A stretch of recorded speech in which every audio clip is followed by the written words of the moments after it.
Qala al-mu'allif rahimahullahu ta'ala wa nafa'ana Allah bi ulumihim. Rabbi zidna ilman nafi'an warzuqna fahman wasi'an wa amalan mutaqabbalan bi rahmatika ya arhamar rahimin. Bismillahirrahmanirrahim. Faslun fi adabi qada'il hajah. Ini suatu pasal pada menyatakan adab qada hajat. Maka apabila engkau hendak masuk ke dalam tandus, sama ada hendak qada hajat atau lainnya, maka hendaklah engkau dahulukan ketika masuk itu akan kakimu yang kiri. Dan pada ketika itu baca olehmu Bismillahi a'udzubillahi minar rizqi najis al-khabisi al-muqbisi syaitanir rajim. Dan pada ketika masuk kakus itu jangan serta suatu yang tersurat nama Allah dan segala sifatan dan Quran dan segala nama malaikat dan segala nama anbiya, karena yang demikian itu makruh. Dan demikian lagi pada ketika masuk kakus itu jangan terbuka kepalamu, dan lagi seyogyanya pakai olehmu.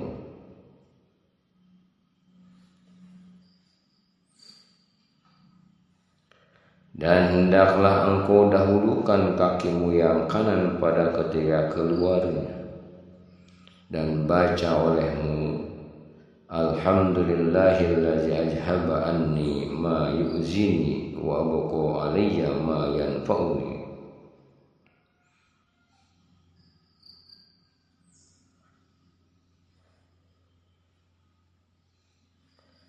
Dan seyogyanya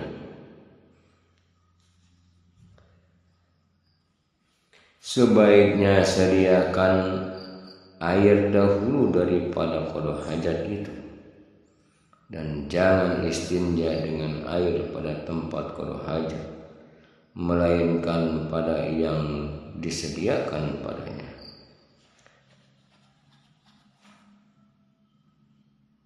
Ketika qada hajat dan sunat istibro, kemudian daripada kamu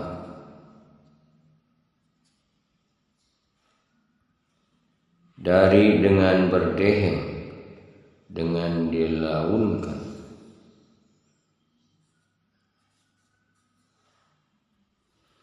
kata Syekh Ibnu Hajar di dalam Minhajul Qawi, lakin ihtaro jam'un wujubah, artinya tetapi dipilih olehmu kebanyakan ulama wajib istibro, kemudian daripada selesai kencing itu. Wa biwujubihi qawlahul khali wal bahwiyun wa zaru alaihi nawawiyun fi syarh Muslim liqawli sallallahu alaihi wasallam tanjahu minal bauli fa inna ammatan azabil khubri minhu. Dan dengan wajib istibro itu mengetahui akan dia oleh qada, yaitu pendapat qudi dan bukhari, dan berlaku atas yang demikian itu Imam Nawawi di dalam syarh Muslim, karena sabda Nabi sallallahu alaihi wasallam, sucikan olehmu daripada kencing yang istibro, kemudian daripada kencing itu. Maka karena kebanyakan siksa itu daripada orang yang tiada istibro, daripada kencing diperolehnya, dan jangan engkau buka auratmu dahulu daripada sampai kepada tempat duduk bagi qada hajat itu. Dan jangan engkau hadapkan matahari dan bulan, dan jangan hadap kiblat, dan jangan engkau belakangi dia, dan jangan engkau duduk qada hajat di dalam air tenang, dan jangan engkau kencing atau istibro di bawah pohon kayu yang berbuah, dan jangan engkau kencing atau istibro atau berak di dalam lubang tanah, dan jangan engkau kencing pada tanah yang keras dan pada tempat angin berhembus, karena memelihara akan daripada terpujinya.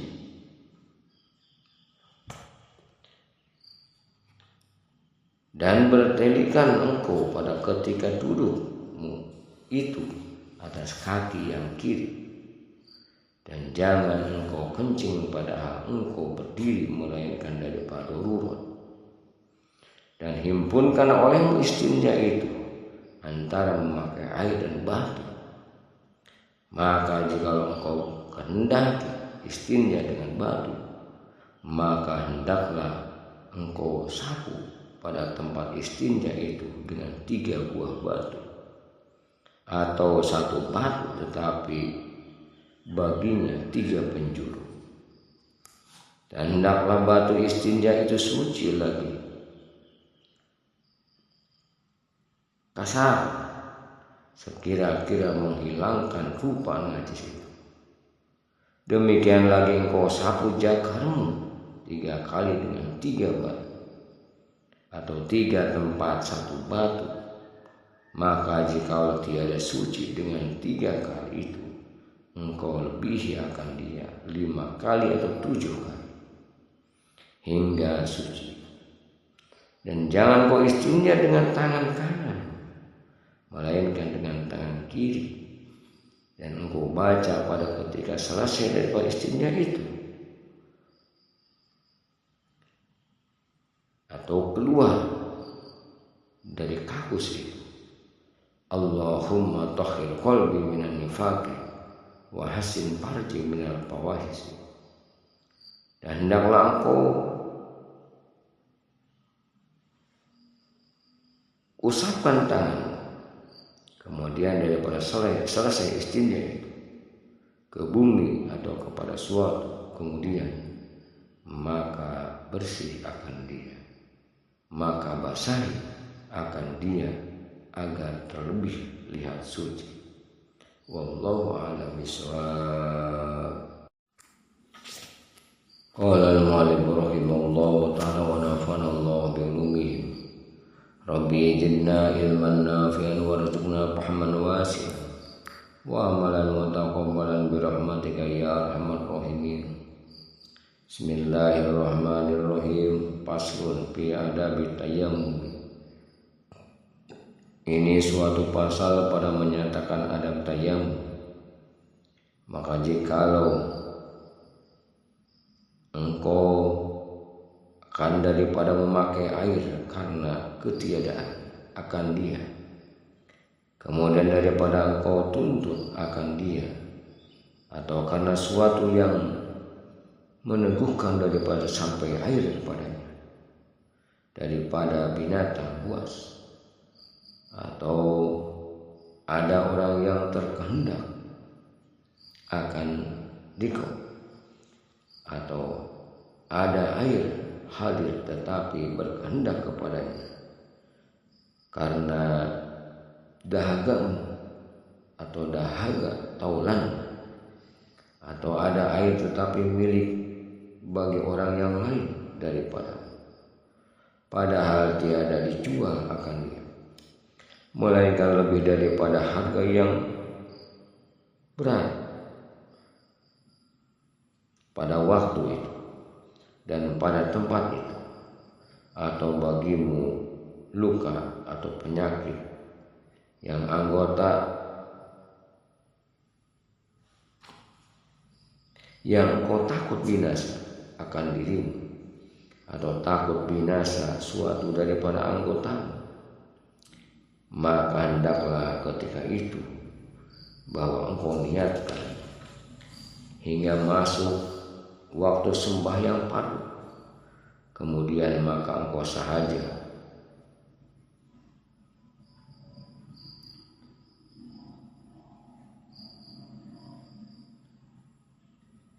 untuk bersuci, lagi tiada berhimpun dengan suatu dan engkau takut atasnya, dua tapak tanganmu maka engkau sapukan.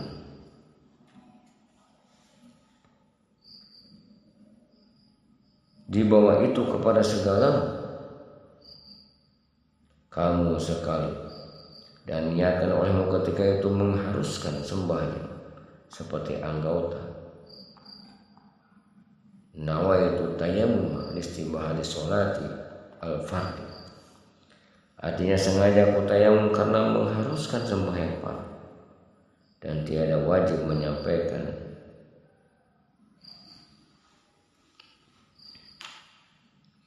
Di bawah itu kepada tempat tumbuh rambutnya, sama ada jarang atau tebal. Kemudian maka tinggalkan cincin. Jikalau ada pada tanganmu cincin, maka tapak olehmu akan tapak tangan yang kedua. Ke atas, di bawah serta engkau carangkan segala jari dan sapu olehmu akan kedua tanganmu serta kedua sikumu. Maka jikalau tiada juga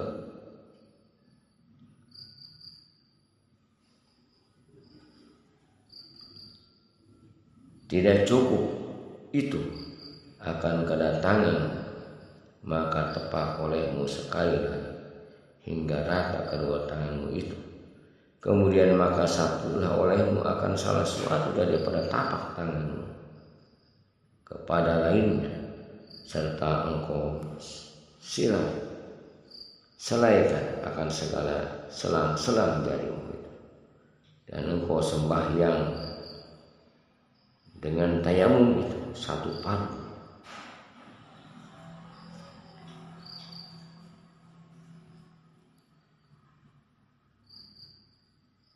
Dan bagi yang engkau kehendaki daripada segala sunat, maka jikalau engkau kehendaki akan sembahyang fardu yang kedua, maka engkau permulai pula tayamum yang kedua itu. Bermula tayamum daripada hadas kecil dan daripada hadas besar itu kaifiatnya satu jua atau sama. Wallahu a'lam bishawab. Qala al-mu'allif rahimahullah ta'ala wa nafa'allahu bi ulumihim. Rabbi zidna ilman nafi'an warzuqna fahman wasi'an wa amalan mutaqabbalan bi rahmatika ya arhamar rahimin. Faslun fi adabil ghusl. Ini suatu pasal pada menyatakan adab mandi junub. Maka bila engkau kedatangan jinabah daripada mimpi atau jima, atau haid atau nifas atau wiladah, maka ambil olehmu bejana air kepada tempat mandi dan basahi olehmu akan kedua tanganmu 3 kali, dan hilangkan olehmu yang nyemar-nyemar atas badanmu. Maka engkau ambil air sembahyang seperti kaifiat yang dahulu itu, serta segala dengannya. Maka apabila selesai engkau daripada mengambil air sembahyang itu, maka tuangkan olehmu akan air itu ke atas kepala 3 kali, serta engkau berniat mengangkatkan jinabah atau barang sebagainya, seperti dikatanya nawaitu raf'al janabah, sengaja aku mengangkatkan jinabah. Kemudian maka dituangkan olehmu akan air itu ke atas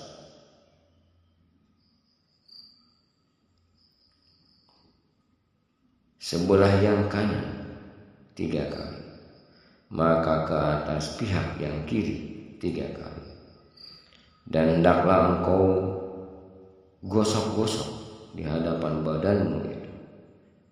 Bila kemudian badan yang di belakang, dan hendaklah engkau selai-selai segala rambutmu, dan engkau sampaikan air itu segala lingatan yang ada pada badanmu, dan segala tempat tumbuh rambut, sama ada carang atau tebal, dan engkau pelihara akan olehmu daripada membersihkan jakarmu pada ketika mandi, kemudian daripada mengambil air sembahyang itu. Maka jika tersentuh tanganmu dengan jakarmu itu, maka kembali engkau mengambil air sembahyang. Ketahuilah olehmu bahwasanya yang tersebut di dalam kaifiah mandi itu ada di dalamnya fardu dan ada di dalam sunnah. Dan bermula fardu mandi itu 2 perkara. Pertama, niat. Kedua, membasuh sekalian badannya. Adapun yang lain daripada 2 ini, maka yaitu sunat juga. Tetapi seyogianya bagi orang yang menjalani jalan akhirat itu, bahwa mengetahui akan segala yang sunat pada segala ibadah itu, serta mengerjakan dia adalah yang seharusnya untuk dikerjakan. Wallahu a'lam bishawab.